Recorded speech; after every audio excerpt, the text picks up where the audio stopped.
Chuchus, tudo bem com vocês? Mais uma aula de língua portuguesa comigo, Cacau Sotero, minha amada intérprete. Dei aqui, falando aos chuchus que não podem me ouvir. Tudo bem com vocês? Vou falar bem devagarinho, porque ela reclama, diz que eu falo muito rápido. Oi, chuchus, tudo bem com vocês? Bom, a nossa aula de hoje é uma aula bem interessante. Por quê? Porque na nossa fala e na nossa escrita, nós atropelamos muito algumas regras gramaticais. Eu sou a professora Cacau Sotero e hoje nós vamos falar da posição dos pronomes oblíquos, átonos, em relação ao verbo. O que é pronome oblíquo? Lá vai eu. Oblíquo, quando você fala disso, você lembra de quê? Da perpendicularidade, né? Lá da matemática, que é oblíquo, que é perpendicular. Mas aqui nós vamos falar de língua portuguesa. Os pronomes oblíquos, eles ficam no lugar do complemento verbal. Quando eu digo assim, vi Júnior sentado em minha frente, eu posso substituir o Júnior, que é o substantivo, por um pronome. Aliás, eu posso substituir por dois pronomes. No lugar do Júnior, eu posso dizer ele, ou eu posso usar um pronome oblíquo. Lembram? Então, eu posso dizer assim, eu vi ele, ou eu o vi. Agora me diga uma coisa, chuchus. Na hora que você está falando com o seu colega, com o seu vizinho, com o seu amigo, dentro de casa, e aí você vai dizer que viu, sei lá, eu estou falando do Júnior, mas outra pessoa. Você vai dizer, eu o vi ou eu vi ele? Fala sério. A maioria fala justamente assim, usando o pronome reto no lugar do pronome oblíquo, que é o que a gramática nos ensina. Então, nós vamos ver essa posição dos pronomes oblíquos átonos, onde eles ficam em relação ao verbo dentro da oração, e as formas especiais desse pronome. É um assunto importante para a produção textual, para quem vai se preparar para o vestibular e, claro, concurso público. Então, eu trouxe aqui uma pequena gramática hoje para nós. Nós vamos ter que estudar as regras, compreendê-las e, memorizá-las. Por quê? Porque nós falamos e nós escrevemos. Então, ora nós precisamos falar, ora nós precisamos escrever. E, queridos chuchus, falar e escrever não são a mesma coisa, são ações diferentes, porque na hora da fala existe todo um cenário. Eu tenho um interlocutor, que pode ser uma pessoa com um entendimento menor que o meu, uma pessoa com pouca escolaridade, e aí não vai adiantar eu falar usando palavras que não faz parte do vocabulário dele. Então, a fala me permite essas mudanças, mas a escrita tem as suas especificidades por conta da formalidade da língua, por causa da gramática. Deu para entender? Ok. Quem são os pronomes oblíquos? Eles são chamados de átonos, cuja acentuação tônica é fraca. Quer ver só? Quando eu digo assim, me empreste o seu telefone para eu fazer uma ligação. Quando eu digo o me, eu falo com a mesma ênfase de dizer assim, Léo, entrega o telefone para mim. Então, quando você compara me e mim, qual dos dois a pronúncia é mais forte? Obviamente, o mim. Então, o mi, né, M-E, é um pronome oblíquo átono, porque a acentuação tônica... Gente, eu estou falando de acentuação tônica. Eu não estou falando de acentuação gráfica. A acentuação gráfica é isso aqui, ó. É o acento agudo ou acento circunflexo. A acentuação tônica é quando você pronuncia a sílaba com mais força. Quando você pronuncia uma sílaba com menos força, ela é átono, ok? Então, vamos ver mais um exemplo aqui. Quando eu digo maçã, qual a sílaba mais forte? Ma ou san? Claro que é san.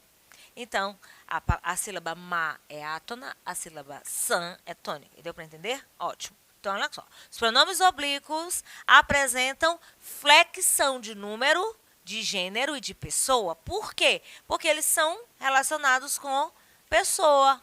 Gramatical. Primeira, segunda, terceira.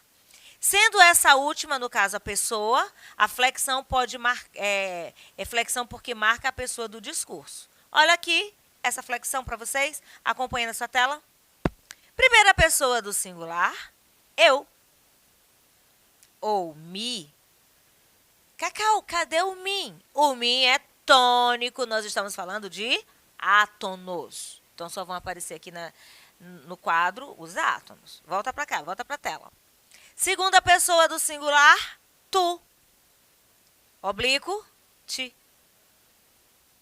Terceira pessoa, ele ou ela. E os oblíquos, o, a, i. Vou esperar a D fazer o o, a, i. Primeira pessoa do plural, nós. Oblíquo, nos. Segunda, vós, vos. Terceira, eles e elas, plural, os, as, lis. Acho lindo ela fazendo rápido. Bom, então eu já sei.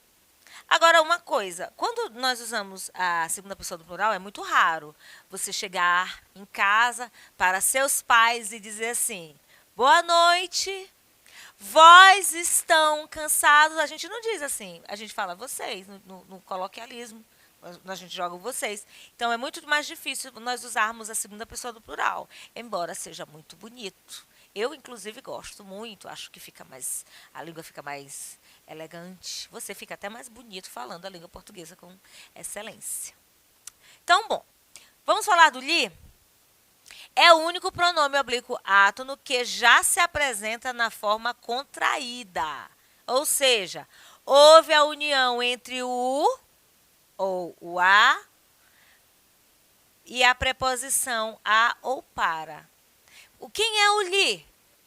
Eu vou encontrar o Léo. Eu vou encontrá-lo. Ou eu vou falar alguma coisa para o Júnior.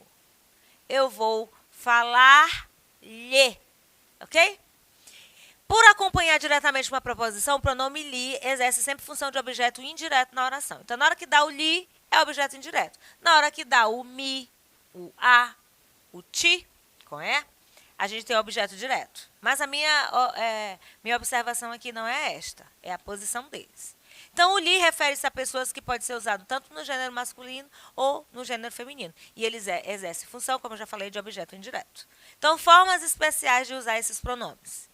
Nós chamamos também de colocação pronominal. A posição dos pronomes oblíquos em relação ao verbo é também chamado de colocação pronominal. Onde é que você vai colocar o pronome? Tá bom? O pronome em início da oração, início da sentença, o pronome e o objeto indireto, tá bom? Então, olha só os exemplos que eu trouxe para vocês. Disse a você que viria, ou eu posso dizer, disse-lhe que viria. Então, entreguei a ele o convite. Então, entreguei-lhe o convite. Esse lhe está no lugar de a alguém. Esse a é uma preposição, por isso que é um objeto indireto. Só revendo aqui, ó. Quem entregou? Eu, sujeito oculto. Quem entrega algo a alguém. Entreguei o quê? O convite. A quem? A ele. Olha o li aqui como objeto indireto, tá bom? A aula não é sobre objeto indireto, estou fazendo essa revisão para você não ficar nem perdido e nem perdida. Bom, como é que funciona essa história do pronome oblíquo? Ele, quando exerce função de objeto direto, adquire formas especiais conforme a sua posição dentro de uma oração, ou seja, dentro de uma sentença. E isso, porém, só é válido para pronomes oblíquos na terceira pessoa. Então, olha só. Quando os verbos são terminados em RS ou Z, repete comigo, RS ou Z, de novo, RS ou Z, eu vou acrescentar o L antes da forma, dentro do pronome. Então, encontrar, eu coloco o L, encontrá-lo. Entendeu? Beijar, eu vou colocar o L, tiro o R, boto o L, lógico que tem um tracinho. Eu vou beijar ele, eu vou beijá-lo. Deu para entender? Então, olha o exemplo aqui, ó. Todos podiam fazer o exercício em casa. Como muita gente, eu posso dizer, todos podiam fazer o em casa, que está errado. Aí eu tenho que colocar o L, ó. Fazê-lo em casa. Fazer o quê? O exercício em casa. Então, eu não posso dizer fazer o. Eu tenho que dizer fazer-lo. Terminou em R, terminou em S, terminou em Z. Eu preciso juntar ao objeto, que é o pronome oblíquo, o ou a, o L. Encontrar ele, encontrá-lo. Tá bom? Beleza. Quando os verbos terminam em ditongo nasal, é M, é N, é M, a M é M. Homem é M, ditongo nasal. Tá bom? Eu estou falando de ditongo. Professora, Cacau, entendeu? Homem é substantivo, mas eu quero que só vocês entendam o que é o ditongo. Então, a palavra homem é M, embora homem seja substantivo, eu estou falando de ditongo. Tá bom? Homem, AM, tá?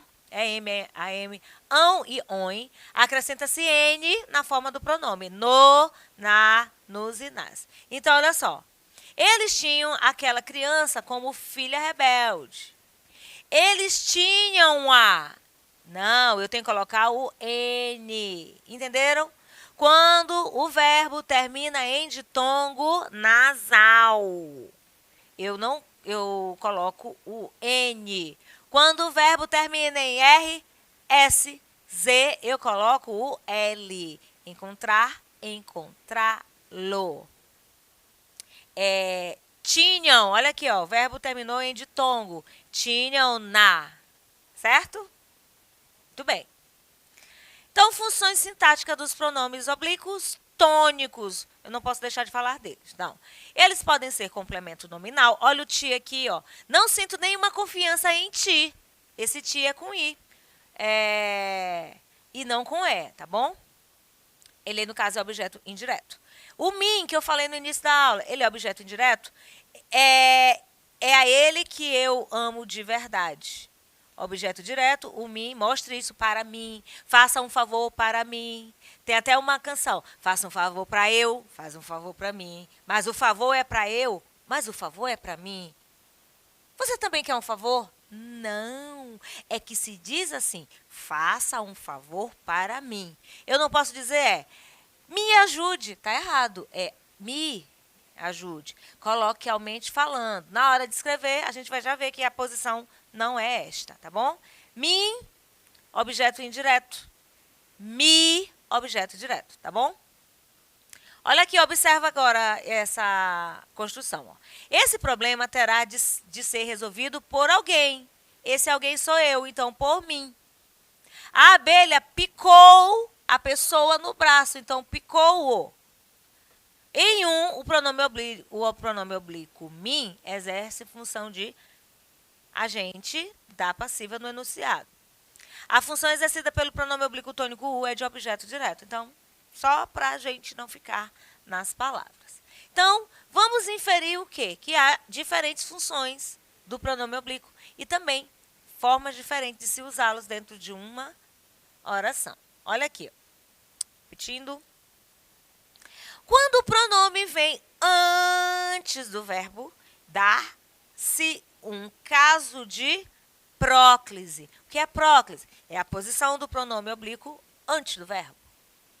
Quando o pronome vem depois do verbo, dá-se a ênclise. O que é ênclise? É quando o pronome oblíquo vem depois do verbo.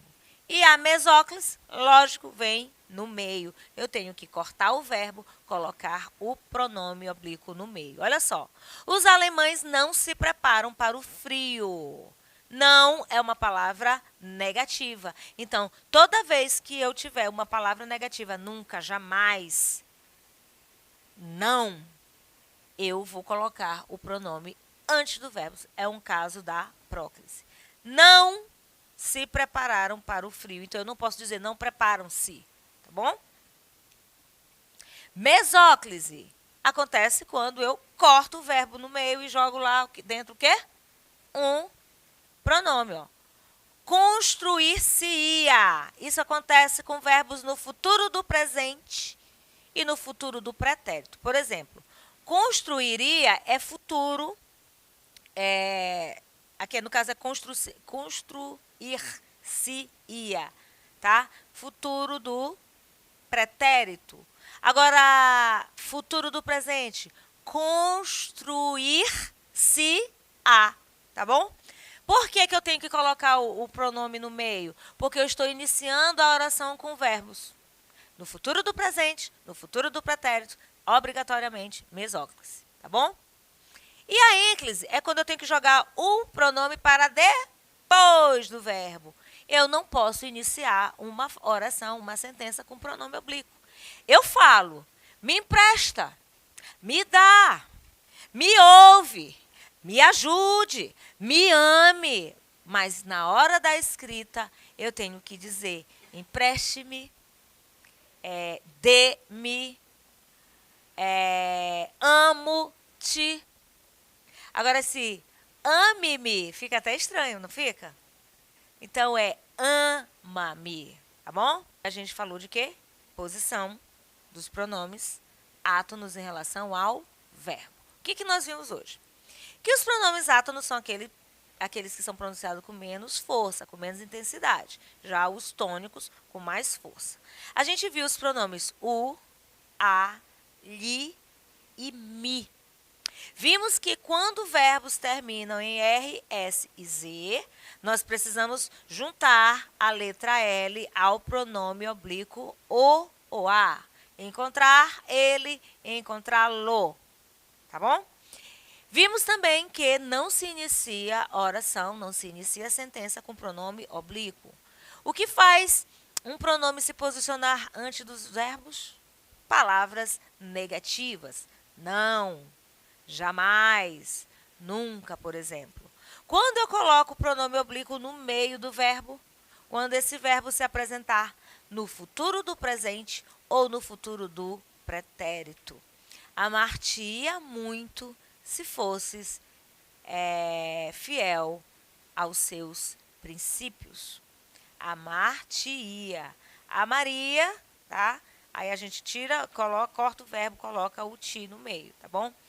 E a ênclise é quando eu preciso levar o verbo para depois, aliás, o pronome para depois do verbo, porque claramente não se inicia oração, ou seja, não se inicia nenhuma sentença com os pronomes oblíquos átonos, tá bom?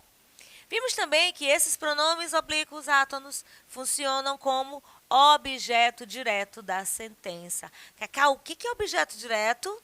É o complemento do verbo transitivo direto. Cacau, o que é verbo transitivo direto? Que eu não lembro. Verbo transitivo direto é aquele verbo que precisa de um complemento sem auxílio de preposição. Ok? Ah, entendi. E o que são verbos transitivos indiretos?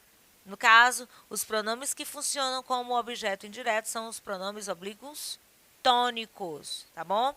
Vimos isso também. O que mais? Vimos que existem várias funções dos pronomes, mas hoje nós só vimos a posição dos pronomes oblíquos átonos em relação aos verbos. Para que esse assunto, Cacau? Porque nós estudamos, produzimos textos e na hora de eu fazer uma redação, eu não posso começar, por exemplo, uma sentença, uma oração, claro, com o pronome oblíquo átono. Então, eu não posso dizer, me faz um favor, faça-me um favor. Eu não posso dizer, encontrei ele, encontrei eu, o encontrei no shopping. Então, são esses assuntos pequenos, assuntos que exigem de nós algumas regrinhas para que a gente não erre, principalmente na hora do vestibular, principalmente quando a gente vai produzir um texto e ser avaliado para que nós tiremos, por exemplo, 1000 numa redação de Enem e ainda nos vestibulares tradicionais, tá certo? Então, gente, a nossa aula fica por aqui. Compliquei?